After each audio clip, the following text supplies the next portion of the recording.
Eguerdi on Joseba, berriz ere hemen gaude, AZ Nutrizioan. Gaurkoan, baraurik entrenatzeari buruz hitz egingo dugu.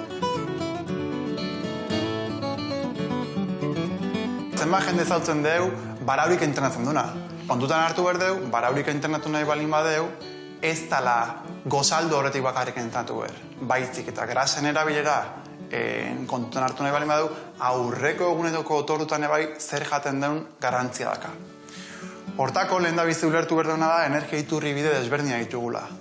Alde batetik karbohidratuak, patata, arroza, makarroiak, ogiak, hau denak ematen diguten mantenu gaia da, eta bestaletik grasa. Grasa ditugu bai elikagaitan, edo bestela gu gure gorputzen jasota baita ere. Orduan, aurreko egunean, egin berko genuken lehenengo goza izango zen, otorduetan karbohidrato razio horiek jetxi. Zertarako gure energia iturriak, bai glukogeno muskular eta gibeleko glukogeno aldetikan, baju egon eta gure gorputzari erakusteko grasak erabili behar dituela momentu horretan. Orduan, hurrengo egunean, gozaldo horretik entrenatzen badugu eta gure energia maila karbohidrato aldetikan bajua bada, orduan bai grasak erabiliko genituzkela. Horrek ez du esan nahi, grasak erabiltzeak argaltzera eramango gaituenik. Baina bai entrenamentu efizientzia bat egitea eta guk grasak ondo erabiltzen ikastea. Horrek ekarriko dizkigun onurak izango dira bat, grasen metabolismoaren hobekuntza bat, horrek esan edu guk intentsitate bajuko entrenamentutan grasak hobeto ebiliko ditugula normalean baino, eta bestalde errendimenduari begira glukogeno muskular eta gibeleko glukogenoaren erreserbak altuago mantentzea. Zertarako? Lasterketa batean, txirrindularitzako beste lasterketan, edo beste edozein momentutan, energia asko behar dugunean, gure gasolina karbohidratoa direnez, kantitate gehiago izateko. Baina argaldu nahi balin badugu, oso garrantzitsua da egunean zer jaten dugun energia kantitatea guk behar duguna baino bajuagoa izatea. Hau da, goazen pentsatzea pertsona batek gastu energetiko totala egunekoa 2000 kaloriakoa dagoela. Orduan, 2000 kaloria baino gutxiago jango balitu, hau da, 1800 adibidez, pertsonarik argaldu egingo luke.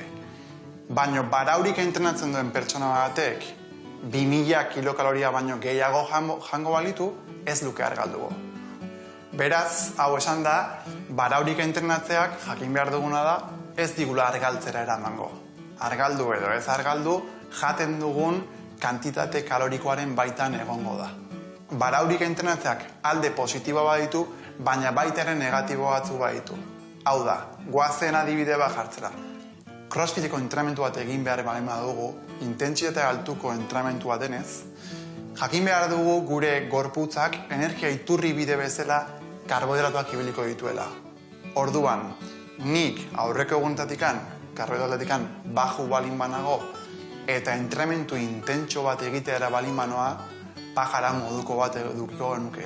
Eta horren baitan, errendimendu txarra eta entrenamentu txar bat etorriko litzake, eta baita ere, mareoak edo gaizki egonak.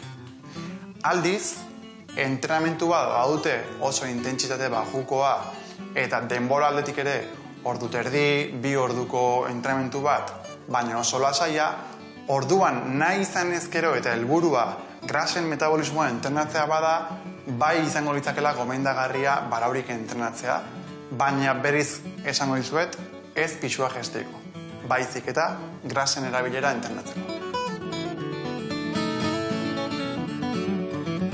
Gaurkoz hau izan da Ana, espero kontatu dizuetenak zerbaitetako balio izatea, eta behin hau jakinda, ondo entrenatzea bai baraurik edo baraurik ez denean baita ere.